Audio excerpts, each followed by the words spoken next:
Our special guest today is Miss Michaels. Many of you might have seen her on local television stations reporting about weather.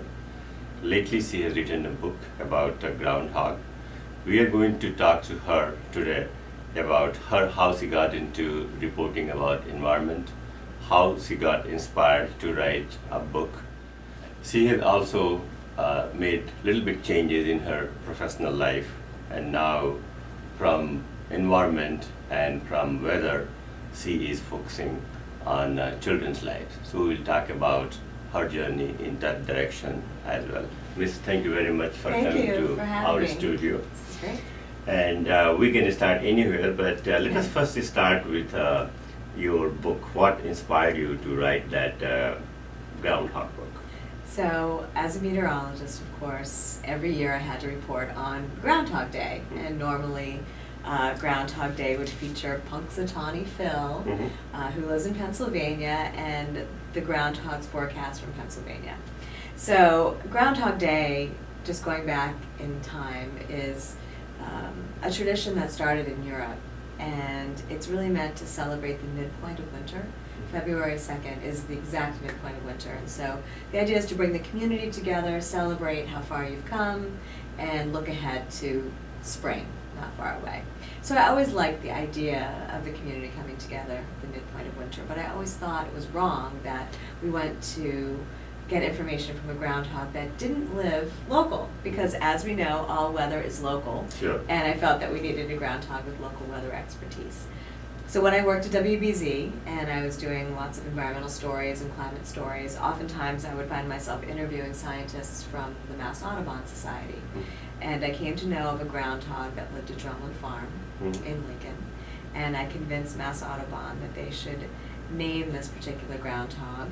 And I decided we needed a female groundhog. Okay. Why not? Okay. They're all men out there Sure. forecasting across the country. There's lots of state groundhogs. We'll talk about that a little bit Okay. later. Yes. So, named her Miss G, and her journey to the office of official state groundhog inspired this book. And really, the campaign that was run by students, specifically my daughter and her elementary school friends in Wellesley.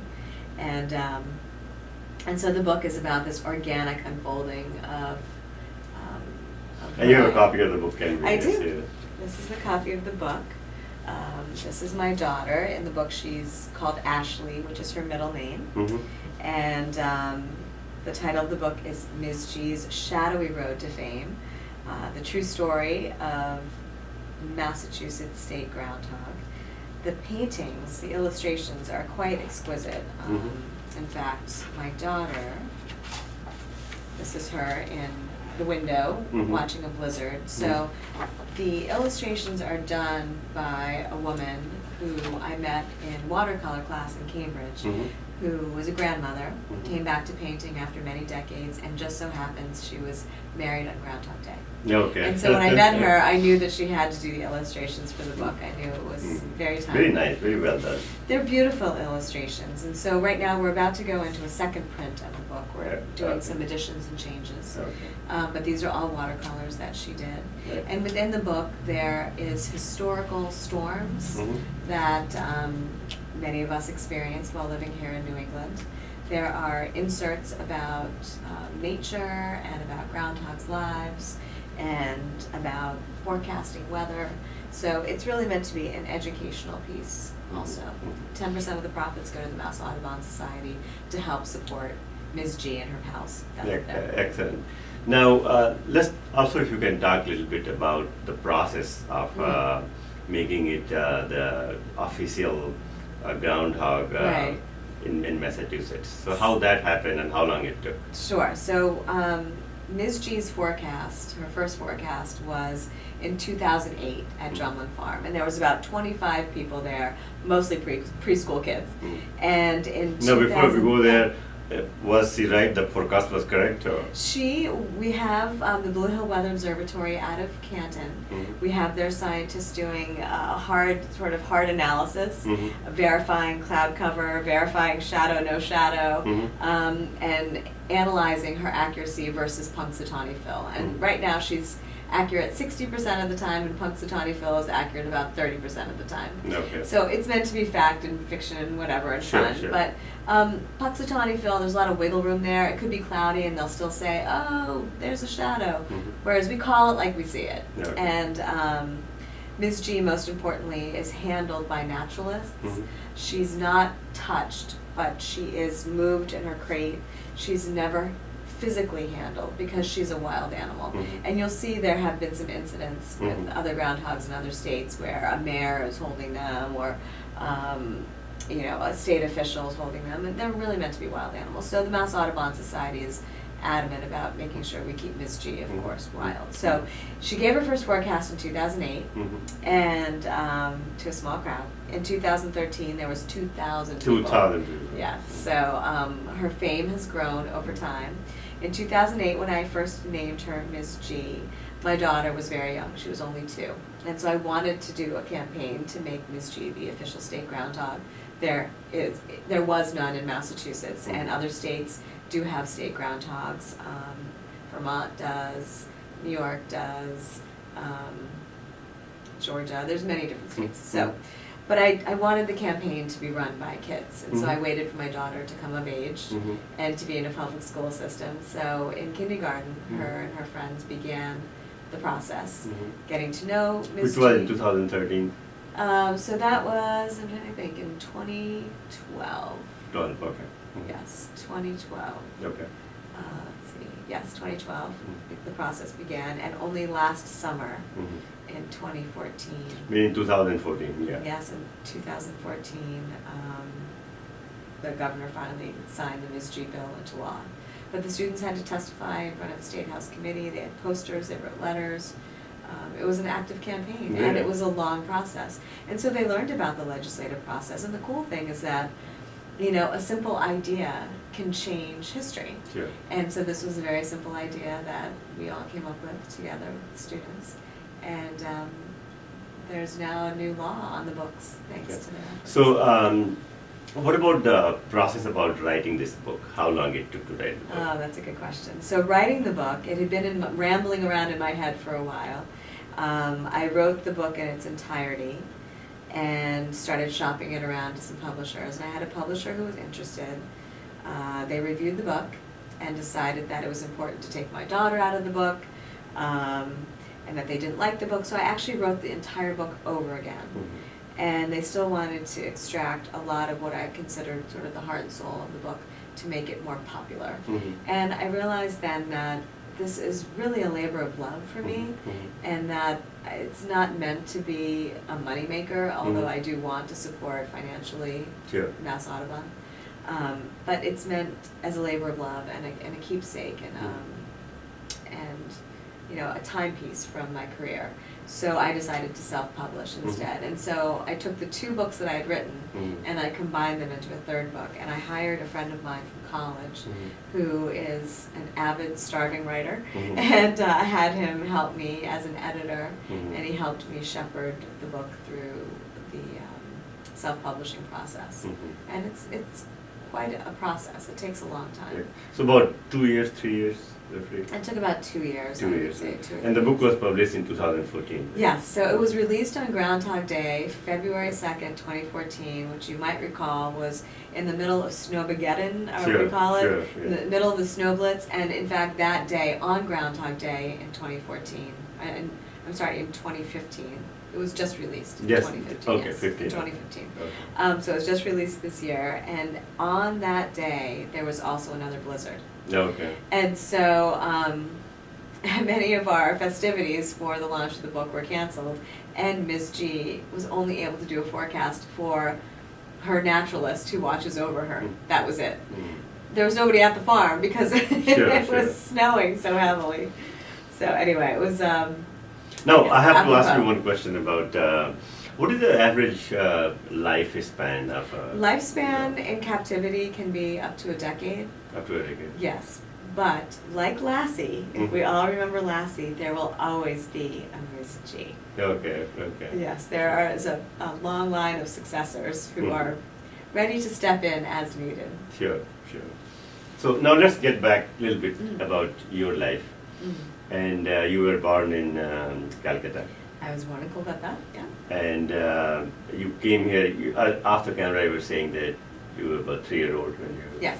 Okay. Yes, I was very little, but I went back to India every year. As long as my Takuma was still alive, we went back to India every year. And how did you get into environment and environmental reporting? So when we first came to the States, we lived in Maryland. My dad worked for GE, and there was a tornado that went through our apartment complex, and I saw the entire storm, the actual funnel cloud. I saw it all unfold. I lived it firsthand, and I was fascinated. I was very young, and so You must be four. I was 4 or 5. probably 6 years old, maybe 6 at years the time. old. And so it was really my first formative childhood memory, and I was always fascinated with the atmosphere since. And so I went to Cornell University and studied atmospheric science, and was fascinated with forecasting, and felt that I was very bad at it, and I wanted to get better. So my first job out of school, I found a job in New Hampshire working as a forecaster. And that was sort of the beginning of my long tenure as a forecaster in New England. And being a good forecaster really is about doing it for a long time. And you know, it was not just a career, it was a lifestyle. I spent all of my time researching and understanding our atmosphere at work and understanding the history. You were also one of the first female meteorologists in the country, or how? I certainly in Boston. In There Boston. was one woman who had been in Boston for, I think, 6 months prior to my arrival. And so I definitely was the longest tenured female. Once I got here, I was only 23, and I think it was 5 or 6 years before another female appeared on the air in the Boston area. So it was very challenging, and I was really, I think there's very few female meteorologists at that time. Now it's almost 50%. Yes, true. It's flooded with very talented and very intelligent and hardworking females, which pleases me greatly. But I don't know how many Indian women there are. I don't know. I have not seen any. I don't know that I've seen any other female yeah. Indian meteorologists. In India, yes, you go there, and then most of the anchor People are women, actually. Right, and but they're not scientists. But they're I don't not think scientists. they're Yeah, not meteorologists. exactly. But in the U.S., I have not seen. Yeah, at the times I've watched the weather in India, I think that my relatives in India have always been concerned that I don't really have a job. Because the weather on television in India, at least when I was there, and I haven't been there for about 10 years since my Takuma passed away, but I remember seeing one black and white, very grainy satellite image from Indosat, and then there was really not complete radar coverage throughout the country, so there was no precipitation, and it was maybe a graphic or two about the forecast for the next day. It was very simplified, and lacked any real detail. I even, when I was in India, I got to visit the meteorology department, one of the government departments, and I remember going in there, and there was a big Cray computer where, of course, they were crunching the computer models, and in order to go in the room, you had to take off your shoes, of course, so you didn't track any dust in. And I just remember there was piles and piles and piles of archived data, you know, of course, disorganized and sitting in stacks everywhere. This was probably, I think, probably in the late 90s when I was working for the Weather Channel. Yeah. You know, the weather forecast in India was never right, you know, because, you know, the forecast is being made, say, in Lucknow, for example. Right, exactly. And I'm living in, you know, 60, 70 kilometers away. Right. And there was no localized There's no forecasting. localized forecast, right. so it was always wrong. It was actually. very broad brush. And I think the most important forecast, of course, besides landfalling cyclones in the Bay of Bengal, which is very critical, obviously, would be just the progression of the monsoon. I think that's and even in the US, I've noticed, I came here first time, it was in 86, 87, came back again in 92. But even when I came, since 1992, I've been following weather now, there has been more accuracy in prediction of weather. Oh, absolutely. And, you know, like, it's remarkable. now I can really see, oh, this is really going to happen, you know, and I can plan accordingly. It's quite remarkable. I do believe, you know, humans have accomplished so much in the last century, truly. But one of the greatest human achievements is our ability to model this fluid that covers our planet, and to understand the subtleties of the motions in that fluid and how that translates into sensible weather at the bottom of this ocean where we live, which is, you know, the lower atmosphere where all weather occurs. It's truly incredible, and I mean, it's an incredible commitment to public safety. Absolutely. Yeah. And so, you know, we live in an era where we can really. What about also somewhere I read that about Emmy awards for your program? Oh, sure. So if you can just talk a little bit about when I worked at WBZ, that was my final job on TV.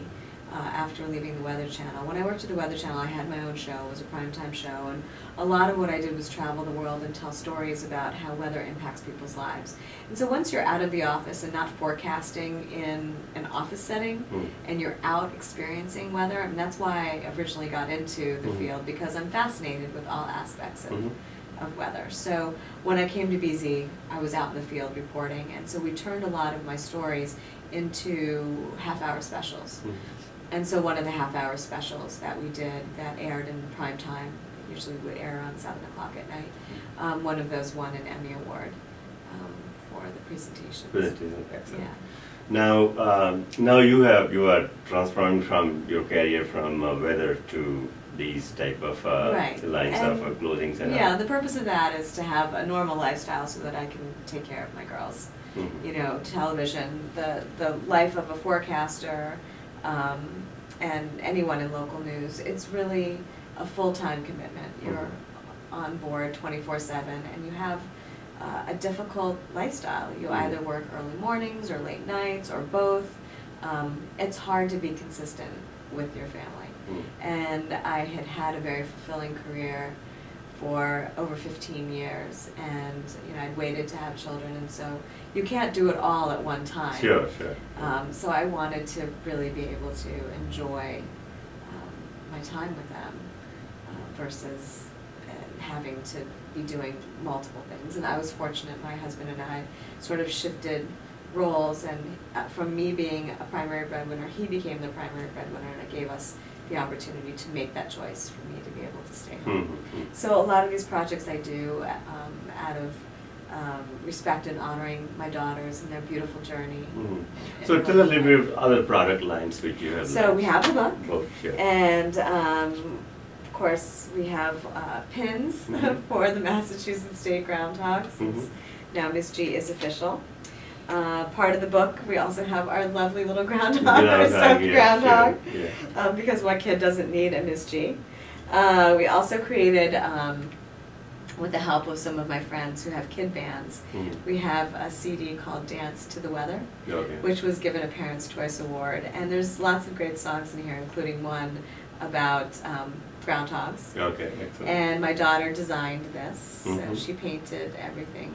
She seems to be very creative. Huh? She is. She's very 8 years old, you said? She's 8. She's 8, going on 20. And then I also have a clothing line under the brand Natural Cloud Cover. And of course, all the clothing has weather themes. And there's really no other clothes out in the market like this. All of these shirts are from India. They were dyed specifically there to my specifications, and they're all organic. And so this is Cloud Watcher, What Do You See? I designed all of them. They're my artwork. And then on the back, it has a list of all the different cloud types. Excellent. So we call this Sky Blue, and then the boys' version is Storm Blue. And so this is one of the t-shirts, Storm Chaser, Trouble Ahead, which is usually what you get when you have a little boy running around. So there's many different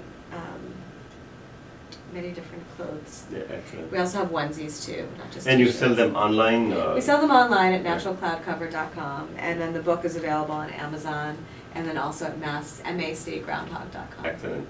Now these clothings which you are sewing, they come in standard size or different sizes, or you can 2T through 8, none for you. Okay, Sorry. I I know you had your eye on one of these, right? We don't do any adult sizes, so sorry. Okay, so just up to 8? It's up to 8 years old, and then we also have a line for for little ones. They're onesies, and we call it the 5-day forecast. It starts out with partly sunny, 30% chance of tears, light winds expected, and it goes all the way to hurricane warning. So it depends on what your child's mood is that day. You can dress them in their weather mood of the day. Excellent. Now let's start a little bit, come back to you a little Oh bit. boy, So, I'm not that excited. how was it growing up with a father who was from India and your mom you said from My US? mom was from the States. You know, I call myself a half-breed sometimes. So it was challenging. We eventually moved from Maryland, which was heavily populated with Indians. There was a really very rich and robust Indian community there. To upstate New York. I graduated with 700 kids, and I think there was 2 other Indian families. So we were an oddity. And I think I've always identified more with my Indian side because I look Indian. I didn't look so much like my mother. She's very fair-skinned. Yeah. And in fact, people often thought that I was adopted from India if I was only with her. Okay. So I think, you know, there were certainly challenges. My dad traveled the world quite a bit and still does. I think he's in the Ukraine right now. Okay. He's seen 160 countries Okay. and plans to see, I think, another dozen or so before he calls it quits. Where does he live right now? He lives across from Manhattan, in Okay. Edgewater, New Jersey. Okay. And then winters in Naples, so we meet him down in Florida quite often with the girls so that he can spend time with them. Excellent. And when you went to India, how was that experience after living here? So I would go to India every year to visit with my Takuma, my grandmother in Calcutta, and all my cousins. Everybody lived there. Nobody came to the States except for my dad.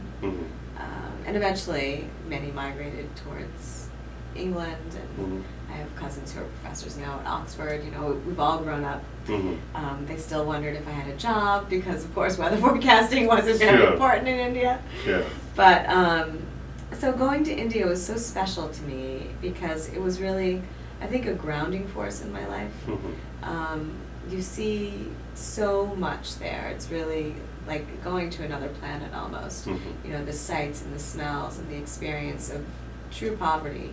It's very humbling and very grounding, and so I think it helped me really develop a sense of deep gratitude. Any particular image which comes to your mind? So many images. Spending time with my Takuma was sacred. She was such a beautiful soul, a very international soul. I mean, I could go on and on and on about my experiences in India. Just anything which really sticks out?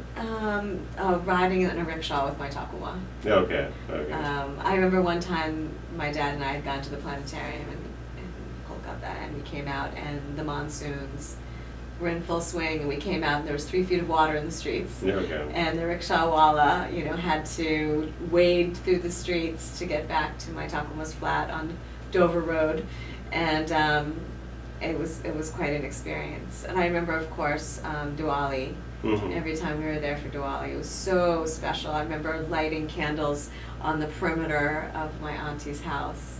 I remember also snake charmers.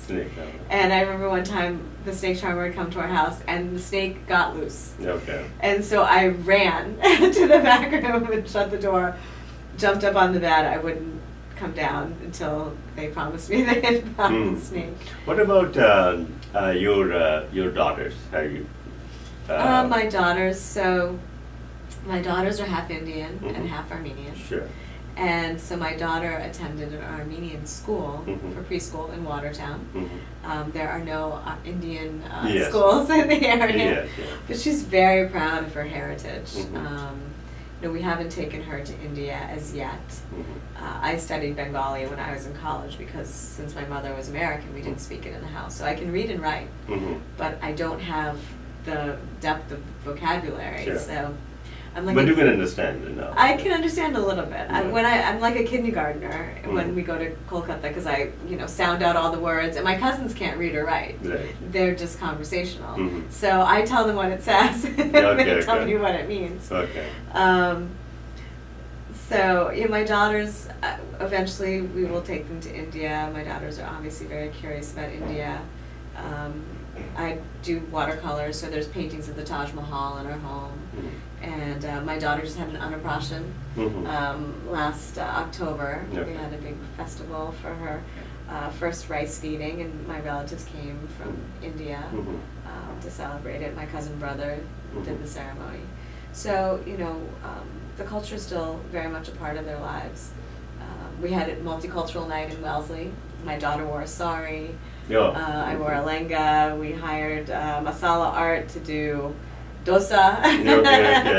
And I think the Boston Bhangra troupe danced for us. So, it's the Indian culture is a big part of our lives. And my husband loves Indian food, and it's a big part of our lives. Excellent. So let's talk a little bit about your husband. Yes. After camera, you were saying that he runs this food business. A food company, yeah. So my husband and I met in college. So we have been together for many, many years. Okay. Met in college in... At Cornell. At Cornell, okay. Yeah, so we met as undergraduates, and we didn't get married for a long time. We were both working on our careers, and so we were both very busy. So he now runs a food company, which is located in Norwood. He and his brother purchased it in 1996 and have since acquired other food manufacturing companies and folded them into the plant in Norwood. But it's going well. We feed lots of people in America. Sure. He has one of the few companies that is generating jobs in the state. So he has about 300 employees, and he considers those employees and their families a big part of our family, and so he wants them to have work and be able to support their families. So his company's been recognized by the State House for generating manufacturing jobs. Excellent. Now, a few more questions before I let you go. Sure. So this is your first book. First and only. First and only so far. Yes. What is in the future? Something we're thinking about? My other focus besides my girls, so this was rambling around my head for a long, long time. Okay. So I want to support the book and help it to be an educational piece. The Mishs legislation was written around the idea of bringing meteorology into the classroom. So I want it to be an educational piece, so I want to support the book, and it's going to be featured in Scholastic. So 1 million second graders will be reading about the book and about Miss G's journey and the civic lessons around it coming up in February of 2016. So trying to support the book. My other endeavor is I'm a competitive equestrian, and so I've been riding since 3rd grade. It was something that I took up when I was living in Maryland when we first came to the States.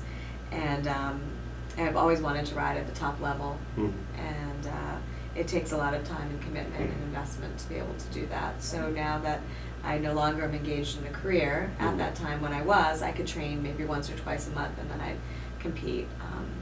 And now I finally have the time and the ability to focus on it. So I was just in one of the national finals last weekend that I qualified for, and I was 12th, which is very exciting. And I believe next Friday, when this is posted, or when the story is posted, I will be competing in the state finals. So it's very exciting, and my barn goes to Florida, to Wellington, just outside of West Palm Beach in the wintertime. So I will be chasing points for the area national adult medal. I'm hoping to qualify next year, which is very challenging. I have to ride against riders who are 19 and older. And so I have to be in tip-top shape, and I have to be at the top of my game. So that is my goal. It's been a lifelong dream, really, since I've been in 3rd grade, to be able to ride at this level and compete at this level. So what are some of the health tips, what you make? My health tips? Yeah. Well, I think my interest in science has shifted away from the details of climate and weather, really to the focus of how to raise a healthy family. So I spend a great deal of time researching and focused on that. We eat all organic. My girls drink bone broth soup. They eat fermented foods. I'm very much a champion of a healthy gut and that producing a healthy life. So I do a great deal of work. I work with a craniosacral therapist. I do chiropractic work to keep my body supple and to keep my joints in motion. I work with a nutritionist who does food-based supplementation. I do a lot of work around health and understanding how to create, as best as possible, a healthy family in a toxic world. I mean, we have issues with, GMOs, obviously, and I think the over-vaccination of our population, the list goes on and on. The food supply, the use of pesticides, our drinking water. So once you have this precious soul that's in your life, you realize how important it is to really give them the best chance at life. And so that is my main focus, I would say, scientifically. Last question about Yes. your daughters. Yes. So what is your dream about them? For them? Yes. I think my dream is summed up in a phrase that wraps around my daughter's nursery, so my almost 2-year-old. It says, "May your life be like a wildflower, growing beautifully in the breeze." So I really wish for them to grow with a sense of compassion, humanity, kindness, joy for life, humor. My daughter's very humorous. She fancies herself often the class clown and likes to make people laugh, and I think that laughter is great medicine. I wish for them a joyful life, really filled with love and caring, and whatever pursuits they choose. My daughter does a lot of different things, kung fu and soccer. She rides horses with me. She loves sewing. She loves art. She loves to read. Whatever they choose to be, I hope that they have a passion for whatever that is, because weather was my passion, and I never felt like I was going to work. Every day was Excellent, a yeah. fascinating journey of learning. And so I hope for them that they find something that engages their heart and soul that way, that every day makes their life an adventure and an opportunity to always be learning. So. Well, I have still one more question. I'm Yeah. sorry. It's okay. Just keeps coming my head. It just is spinning. It's okay. And this is with your name. Yes. So you were born as Anuradha, right? Anuradha was my birth name. Okay. My nickname is Mish too. Okay. The Bengalis always have nicknames, pet Sure, names. Sure. So we have Rintu, Mitu, Butu, Putu, Mishtu, Baitu. And we have a lot of twos in the family. Okay. You get the point. So Mishtu means sweet, after afternoon Mishti. Sure. And so Mishtu has always been my name. Mukherjee is my last name, Okay. which is like Smith, of course. Mm-hmm. And so when I first got my first job in New Hampshire, it's a very conservative state. It was in the early 90s. Nobody could pronounce my name. Everybody was like, "Oh my gosh, we can't pronounce it. We can't say this name. We don't know what to do. This is not going to work." So I had 24 hours to come up with a new name. Okay. And so my mom and her twin sister looked through the phone book and came up with Michaels. Okay. So they spotted it in the phone book and thought Mishtu Michaels would work. Okay. The news director still didn't like that. Mhm. Liked the last name, but needed to anglicize the first name. And my father, I'll never forget him saying, great American melting pot. Bah humbug, really. Okay. Because here they were, anglicizing my name. So we decided on Michelle. And instead of using a C in Michelle, I used an S.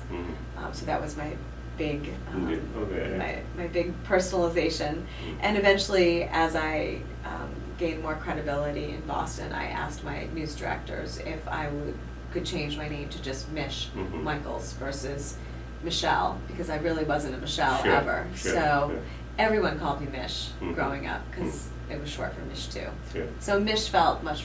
Excellent. And also you have beautiful names of your daughter. And the thank meaning you were explaining Yeah. was beautiful. So can you just Oh, say sure. this? I spent a lot of time in my Hindu names books. Okay.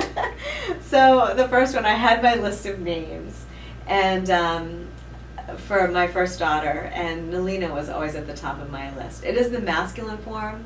Nalini is the feminine form of the word in Sanskrit, but I liked Nalina, the softness of it, and it means lotus flower. And of course, we all know that lotus flower has so much significance, so much meaning the idea of transcendence and overcoming adversity and being able to bloom after 1,000 years living in the mud. So I just felt that I had overcome a great deal of adversity to shift my focus from a very intense professional life to this very private life, having a daughter and raising her. So Nalina spoke to me, and then her middle name is Ashley. My dad's name is Ashish, and my father-in-law's name is Leon. Okay. So they call him Lee, and my dad Ash. So I stuck the two together. So her middle name is Ashley, and then my younger one is Annika, and Anaka, which means in Sanskrit without weakness. And it took a lot of courage for me to have another. So I felt like I could not exemplify any weakness to be able to have my second child. And then in Hindi it means thunderstorm, which of course, then I was sold. And it's funny because the second child, my relatives had just brought a book from India, the Hindu Book of Names, and we were all together in New York, and they had just come from India, and my husband was sitting on the couch flipping through the Book of Names, and he said, "I found it." And this was when I was maybe 4 months pregnant. "I found it." And I said, "Found what?" He said, I have the name. And I said, what is it? And he said, "Annika." I said, "Could be." So I spent the next, several months trying to improve upon that name. And I think I got to maybe F in the book, and I gave up. I said, "No, it's going to be Annika." Okay. And then her middle name is Anuradha. I'm sorry, her middle name is Anna Maria, which was my middle name, my birth middle name. Okay. And that is in honor of the many women healers that helped me have her. Because Anna Maria is an offshoot of Mother Mary. Okay. And so it's in deference to the feminine power of healers. And, Excellent. So they're special girls. Excellent. Miss, thank you very much for Thank coming. you. It was really nice talking to you. It was and great to